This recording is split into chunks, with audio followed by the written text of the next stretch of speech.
আগুন লাগার কথা আগেই তারা পেয়েছিলেন। কেউ তার স্বামীর ফোনে জানতে পেরেছিলেন কারখানায় আগুন লাগার কথা, কেউ আবার বাড়ির মানুষটার খোঁজে ছুটে এসেছিল ওই কারখানা এলাকায়। অনেকে আবার স্বামীকে ফোন করেছিলেন কিন্তু ফোন পাননি। একরাশ উৎকণ্ঠা নিয়ে তারা গোডাউন আর কারখানার সামনে এসে হাজির হয়েছে। দু চোখে তাদের তখন আতঙ্ক গ্রাস করেছে, কারণ তারা যখন পৌঁছেছেন ততক্ষণে পুড়ে ছারখার হয়ে গেছে গোডাউন আর কারখানাটি। চারিদিকে শুধুই পোড়া বিকট গন্ধ। নিজের কাছের মানুষটিকে খুঁজে চলেছেন তারা, কিন্তু কোথায় খুঁজবেন? কারো কোনো খোঁজ নেই। দমকল কর্মী আর পুলিশের ভিড়। সরু গলি আর গিঞ্জি এলাকা বলে প্রথমে ঘটনাস্থলে পৌঁছতেই বেশ কিছুটা বেগ পেতে হয় দমকল কর্মীদের।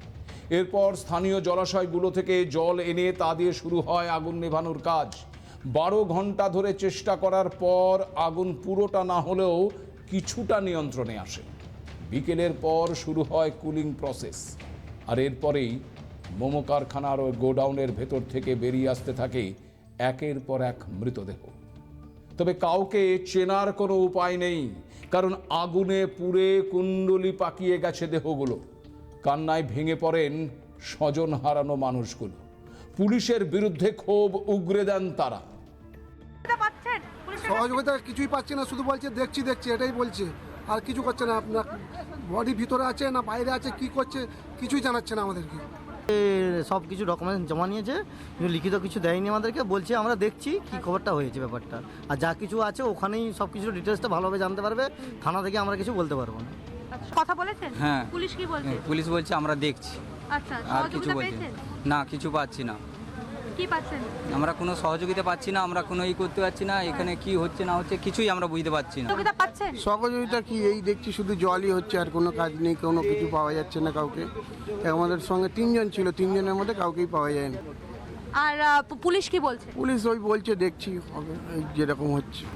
না, কোনো সহযোগিতাও পাইনি। ওই যে যা ম্যাডামগুলো এখানকে ওই দেখা করলো, নমস্কার করে এইটা বললো, পরে কথা বলবো এই।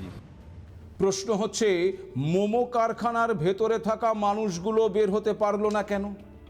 গোডাউনের ভেতরে থাকা মানুষগুলোই বা বের হতে পারলো না কেন? কারখানার মধ্যে কোনো এমার্জেন্সি গেট ছিল না, সেই কারণেই কি ওই মোমো কারখানার লোকগুলো বেরোতে পারলো না, নাকি এর পেছনে রয়েছে অন্য কোনো কারণ? অভিযোগ এটা যে যেখানে মোমো কারখানাটি অবস্থিত তার ঠিক পাশেই কিন্তু অবস্থান করছিল ওই বিশাল আকার ডেকোরেটার্স গোডাউন। আর ডেকোরেটার্সের যে গোডাউনটি তৈরি হয়েছে, সেই তৈরি হওয়া নিয়েও উঠছে এখন প্রশ্ন। তার কারণ যে জমির ওপর এই ডেকোরেটার্সের গোডাউনটি তৈরি হয়েছে সেটি নাকি একটি ওয়েটল্যান্ড। খুব স্বাভাবিকভাবেই এই ওয়েটল্যান্ডের ওপর এত বিশাল এলাকা জুড়ে কিভাবে ডেকোরেটার্সের গোডাউন তৈরি হলো?